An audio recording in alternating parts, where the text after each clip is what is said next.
देवी देवताओं को हम सभी भोग लगाते हैं, लेकिन अगर कोई खास परेशानी है या कोई इच्छा है जो पूरी नहीं हो रही है तो किस देवता को क्या भोग लगाना चाहिए, भोग किस दिन और किस मुहूर्त में लगाना चाहिए और जिससे कि हमें सबसे ज्यादा फायदा मिले, आइए पंडित जी से सबसे पहले जान लेते हैं। पंडित जी, हम नॉर्मल पूजा तो डेली करते हैं, लेकिन जीवन में कई बार परिस्थितियां ऐसी होती हैं उसके हिसाब से भी हमें देवी देवताओं की पूजा करनी पड़ती है, बताइए इस बारे में। देखिए, ऐसी है बात कि हमारे सनातन धर्म में जिस प्रकार की मनोकामना होती है उस प्रकार के यज्ञ या कर्म करने की प्रेरणा दी गई है जी। यज्ञ को एक तरह से कर्म ही समझो। गीता में भगवान कृष्ण ने यज्ञ की परिभाषा ये नहीं की है कि 16 बांस गाड़ो, सरपत से उसको ढको, 50 पंडितों को बुलाओ और मंत्रोच्चार कराओ, हवन कराओ। इसको भगवान कृष्ण ने गीता में यज्ञ नहीं कहा है। गीता में भगवान ने जो यज्ञ की परिभाषा की है जी। वो यज्ञ की परिभाषा है अपान वायु में प्राण वायु का हवन, मतलब श्वास में श्वास का हवन। ये क्या है?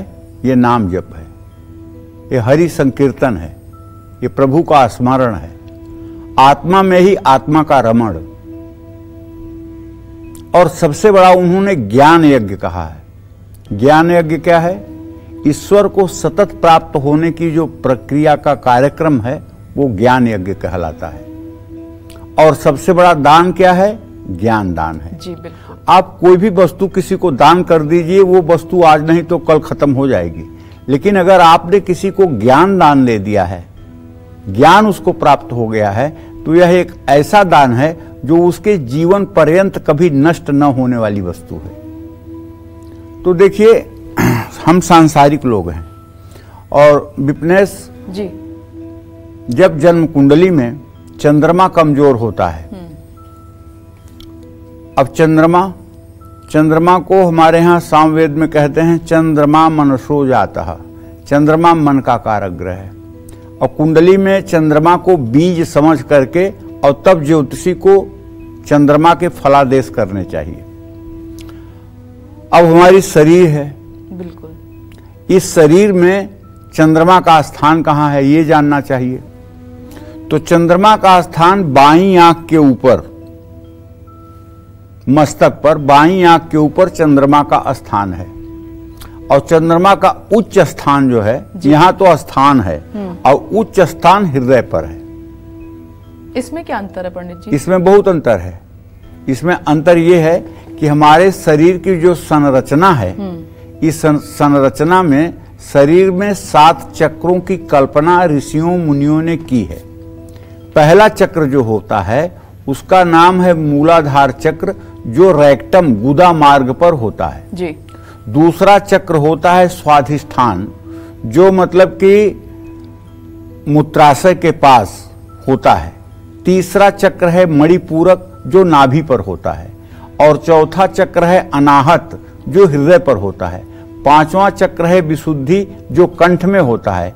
छठवां चक्र है आज्ञा चक्र, जो भ्रिकुटी पर होता है। और सातवां चक्र है सहस्रार, जो मस्तक के ऊपर होता है जी। अब इन्हीं 7 चक्रों में ग्रहों की स्थिति बताई गई है। जैसे मूलाधार चक्र पर शनि की स्थिति बताई गई है। अब वहां मकर और कुंभ राशि की कल्पना की गई है।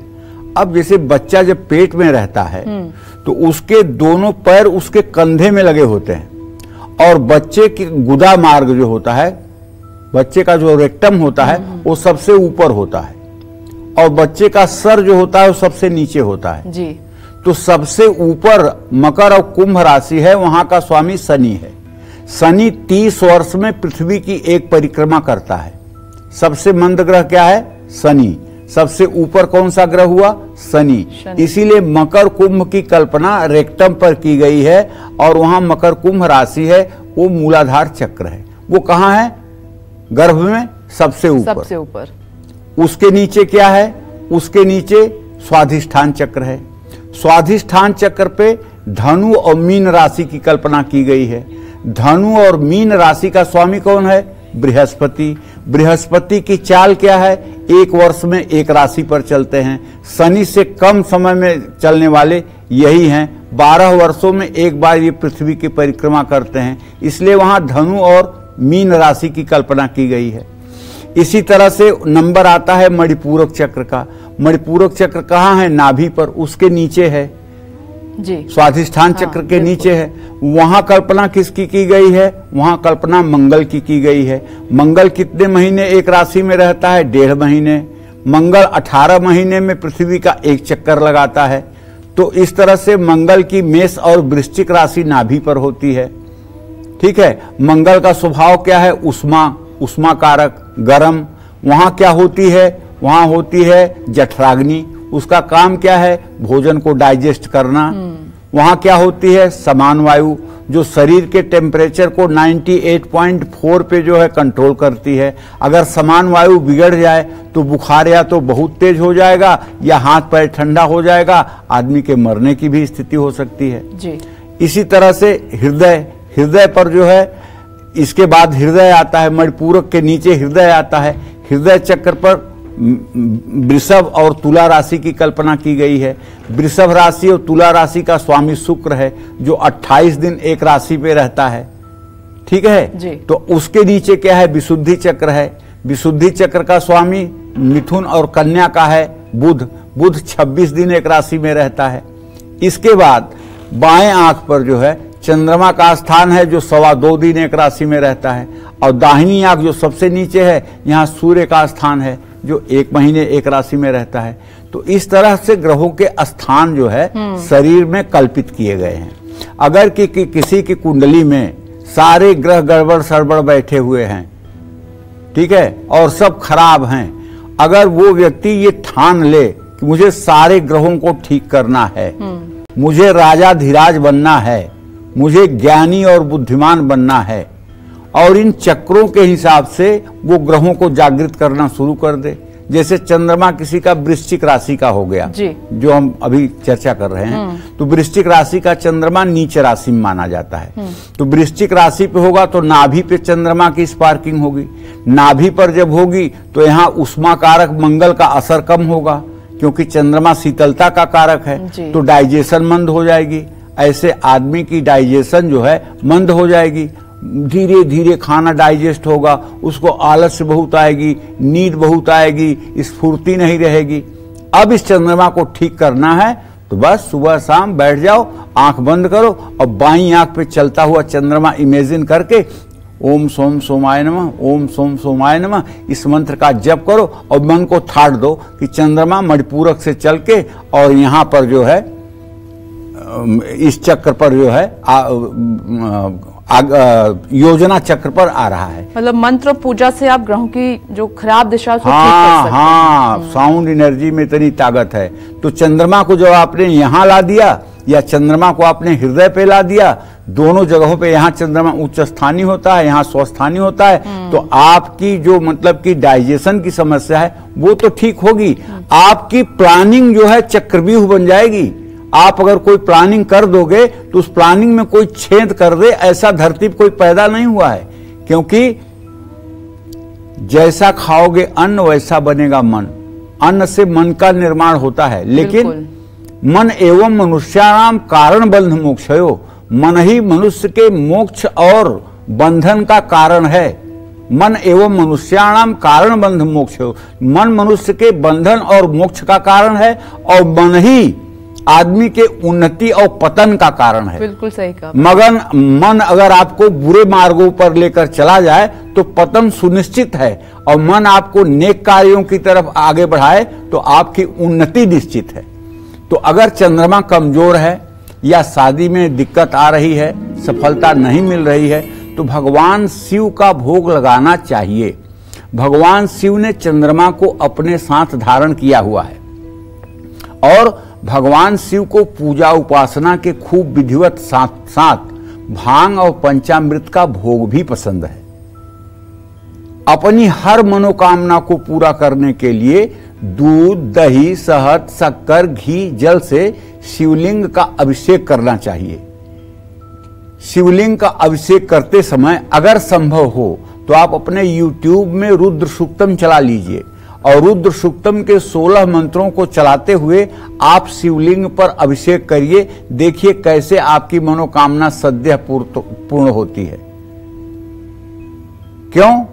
मंत्र महामण विषय ब्याल के, मेटत कठिन कुवंक भाल के, सकल अमंगल मेटनहारी, भाभी मेट सकह त्रिपुरारी।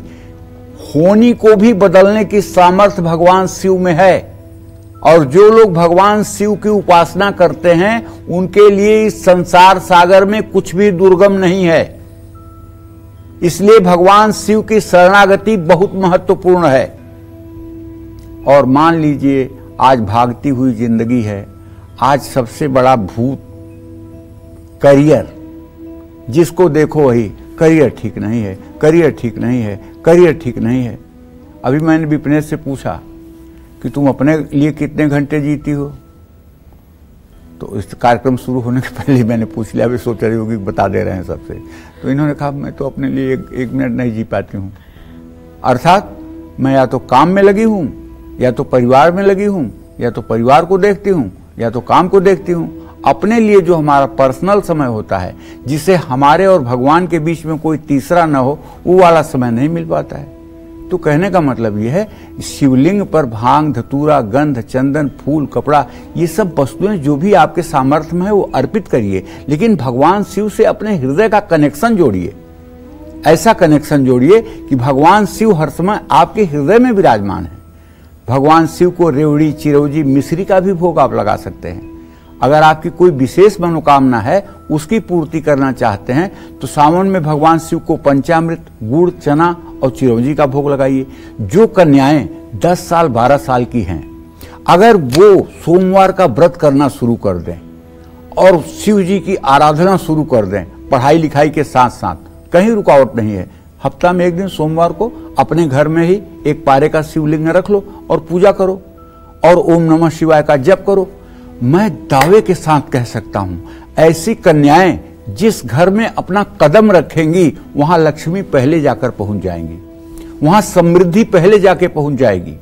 उनका पति दीर्घायु हो जाएगा, उनके पति में कोई दुर्व्यसन नहीं होगा, उनका संतान सूर्य के समान होगा, उनका घर नंदन वन के समान होगा। अगर कन्याएं सोमवार का व्रत करना शुरू कर दें, अरे बाप रे, ये आप समझ लो ना कि इस सृष्टि में अद्वितीय हो जाएंगी वो। और पुरुष अगर भगवान शिव की आराधना करें, तो मैं दावे के साथ कहता हूं, चाहे जितना बड़ा दुर्भाग्य हो, उस दुर्भाग्य को भगवान शिव नष्ट करने में सामर्थ्यवान है। कभी दरिद्रता आपके पास आ नहीं सकती। रावण जैसे दुराचारी ने जब भगवान शिव की उपासना की, तो भगवान शिव ने रावण को क्या दे दिया? सोने की लंका। रावण को क्या दे दिया? चंद्रहास तलवार। रावण को क्या दे दिया? अजेय होने का वरदान। तो कहने का मतलब यह है कि भगवान शिव बहुत जल्दी प्रसन्न होते हैं। आशुतोष तुम अवधर दानी, आरत हरहु दीन जन जानी। छोटी मोटी चीजों के लिए क्या बात करना यार, कि आमदनी नहीं बढ़ रही है, फिजूल खर्च नहीं रुक रहा है, सब बड़ी छोटी मोटी तुच्छ मुच्छ बातें हैं। भगवान शिव तो इतना दे देंगे आपको, इतना दे देंगे कि सतरत शान लोकान तारेयत, अपने अलावा पूरे संसार का खर्चा चलाने लायक हो जाओगे। केवल भगवान की शिव की शरणागति तो ले लो। अगर फिजूल खर्ची नहीं रुक रहा है, तो शुक्ल पक्ष में अष्टमी से लेकर पूर्णिमा तक शिव मंदिर में केले के पत्ते पर, केला का पत्ता बहुत पवित्र माना जाता है सनातन धर्म में, और उसमें खूब बढ़िया बासमती का चावल पकाइए और शुद्ध दही, ये दोनों चीजें रख करके भगवान शिव को ओम नाभ्यासिदंतरिक्षवंशिषणौद्यौषमवर्ततः पदभ्याम भूमि सहस्रोता तथा लोकान अकल्पयन्न नैवेद्यम निवेदयामी। भगवान शिव को भोग लगाइए और वो दही भात का भोग भगवान शिव को लगाइए। प्रसाद अगर शिवलिंग मंदिर का है तो वहां पुजारी को दे दीजिए। अगर घर में लगा रहे हैं प्रसाद, तो उसका आप भी सेवन कर सकते हैं। लेकिन शिवलिंग से स्पर्श हुआ प्रसाद जो है, वो मतलब कि चंडेश्वर का प्रसाद हो जाता है, उसको स्वयं ग्रहण करने का अधिकार नहीं है, उसे शिव जी के पुजारी को ही ग्रहण करने का अधिकार है, क्योंकि भगवान शिव के शिवलिंग पर स्पर्श किया हुआ प्रसाद जो होता है वो चंडेश्वर का हक माना जाता है, उस पे मनुष्य का हक समाप्त हो जाता है। जय मां विंध्यवासिनी।